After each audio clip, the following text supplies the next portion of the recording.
So I'm stood outside the boys' bedroom, and after lots of hard work we've finally finished all the painting and glossing, and today we got the Avengers mural on the wall. The children are still at school, so I thought I would give you a little sneaky peek before we film their big reaction later. So, as I said in the earlier video, we bought some chocolate brown paint to tart up the other walls to make it look nice and fresh.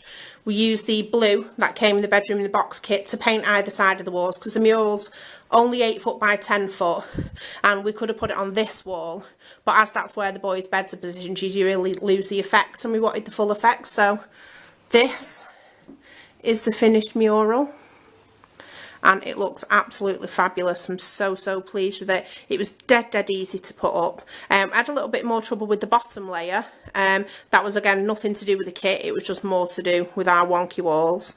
I'm so pleased with that. I can't wait for the boys to get home so we can do the big reveal.